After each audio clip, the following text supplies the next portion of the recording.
Goedenavond, dit is het Zeeuwse nieuws van zaterdag 23 november.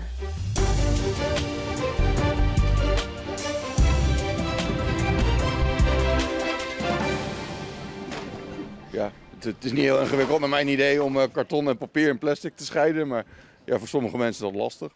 Scheur mij los, maak mij plat, dan pas ik met gemak in de containerbak. Een makkelijk rijmpje en handig voor bij het weggooien van oud papier en karton. Maar toch blijkt het vaak genoeg verkeerd te gaan. Ja, het gaat regelmatig fout, ja. Ja, frustrerend lijkt me. Ja, want dat leidt tot afkeur en tot kosten, dus dat willen we niet.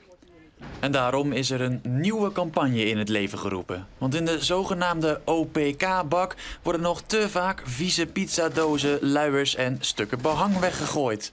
De fout is vaak als het verontreinigd is, dus als er echt vetvlekken of viezigheid aan zit. Mensen die er motorolie mee opvangen onder de auto. En dat is dus niet de bedoeling. De timing van de campagne is niet voor niets rond de feestdagen en Black Friday.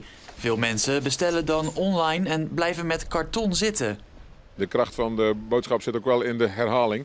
Dus ja, blijven uitleggen wat mensen moeten doen is kennelijk nodig. En dit keer met een nieuw rijmpje. Alleen plezier met schoon en droog papier. In Sas van Gent zijn 2 mannen afgelopen nacht gewond geraakt bij een eenzijdig ongeluk. Een van hen was er zo ernstig aan toe dat hij met een traumahelikopter naar het ziekenhuis is gebracht. De 2 reden in een auto over de Westkade toen ze door nog onbekende oorzaak de vangrail raakten en die volledig uit de grond reden. De politie onderzoekt of de bestuurder onder invloed was. Een gloednieuw bevoorradingsschip voor de Nederlandse marine is onderweg naar Vlissingen. Het schip, dat Zijner Majesteits Den Helder gaat heten, is vanaf de werf in Roemenië onderweg naar Damen om daar te worden voorzien van sensoren en wapensystemen. Wanneer het schip over de Zeeuwse wateren vaart, is nog niet bekend.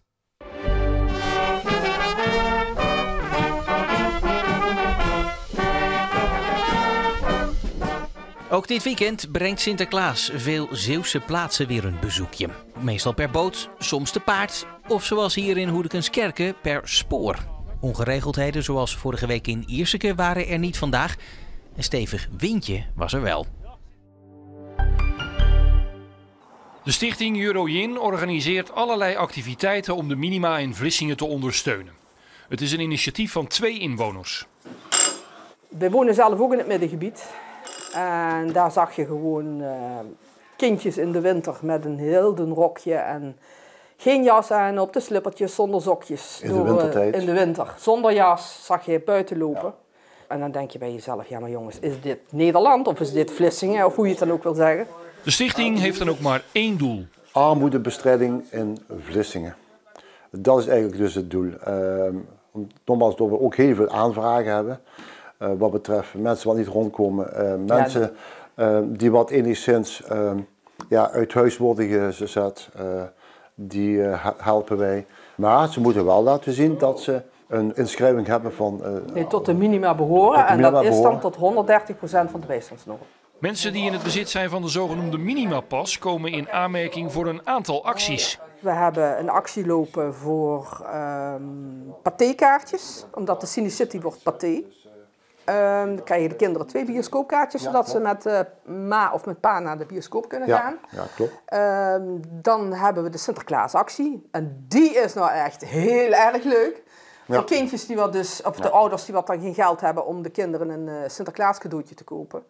En die mogen dan voor €25 max, mogen ze een cadeautje via Weekamp uitzoeken. Wij bestellen het en wij zorgen dat op Sinterklaasdag dat bij dat kind bezorgd wordt. Bij deze open ik 24 jaar kunstacademie. Voor 1 dag was het dorpshuis van Capelle helemaal ingericht met kunstwerken van Joke Sense. Als verrassing voor haar 80ste verjaardag. Het was een cadeau van haar familie. Joke, allereerst nog van harte gefeliciteerd met uw verjaardag. Dankjewel, dankjewel. Het is een moeite, 80. En dat op deze manier. Ja, want dit is wel een heel bijzonder verjaardagscadeau, zo'n tentoonstelling. Ontzettend, heel erg mooi. Heel erg geweldig dat iedereen dat voor me gedaan heeft. Ik weet niet of ik ze moet bedanken. Dat heeft ze gewoon nog nooit gezien, ook nooit verwacht dat ze dat natuurlijk. Al de beelden op 1 plaats, dat is nog nooit voorgekomen. En dan ook de kleinere dingen erbij. Het is echt gewoon van alles. De kunst was vandaag de hele dag te bekijken. Corné Bezemer is nieuw als hoofdtrainer van Top. Bij de korfbalclub uit Arnhem-Muiden staat hij sinds 3 maanden samen met Edwin Kapolse voor de groep. En dat is bijzonder, want vorig jaar maakte Bezemer zelf nog deel uit van de selectie. Ik heb de afgelopen jaren al eigenlijk best wel aardig wat ploegjes gecoacht en voorgaande jaren comeback gemaakt als speler. Alleen fysiek was dat niet meer te doen. Nu in een andere rol hopelijk toch een bijdrage leveren. Voor iedereen is het eventjes even wennen, maar ik denk dat we op de goede weg zijn. Want Bezemer merkt dat het coachen hem van nature goed afgaat. Ik ben vaak een speler die in het veld al mensen naar iets toestuurde of probeerde te helpen. En nu is dat dan vanaf de zijkant. Dat is voor mezelf nog wel eens lastig, want ik zou zelf soms nog iemand nog wel even net naar de juiste plek willen duwen. Ik had hem ook graag nog in het veld gehad, maar ja, je ziet ook wat hij in het veld voor meerwaarde had. Dat heeft hij in zijn rol als trainer ook. Zelf is Kapolse zeer ervaren. Hij is bezig aan zijn 12e seizoen bij Top 1. Bezemer is nog jong en heeft een iets andere stijl dan hij. Het is natuurlijk nog een jonge hond, dus je ziet in hem ook nog wel een beetje de speler terug en in zijn enthousiasme aan de kant. Ik denk een jonge trainer met heel veel toekomst. Ik hoop dat hij dit heel lang gaat doen. De dag begon met veel bewolking en lokaal een regenbui. De maximumtemperaturen lagen rond de 6 à 7 graden. Deze bewolking bleef de rest van de middag aanhouden, met aan het einde van de middag een enkele bui. We zagen vandaag ook een toenemende wind die krachtig vanuit het zuiden waaide. Vanavond en vannacht blijft het bewolkt met kans op een regenbui. De temperaturen zullen wat gaan stijgen met maximumtemperaturen rond de 12 graden. Vanavond staat er dan ook een krachtige wind vanuit het zuidwesten met vlak langs de kust kans op harde windstoten. Morgen is een dag met afwisselend zon en wolken. De temperaturen zullen nog verder oplopen naar maximale waardes van rond de 15 à 16 graden. De wind waait uit het zuidwesten en is vrij krachtig tot krachtig vlak langs de kust. Ook volgende week blijft de wind een belangrijk onderdeel van het weerbeeld. Deze blijft vrij krachtig vanuit het zuidwesten waaien.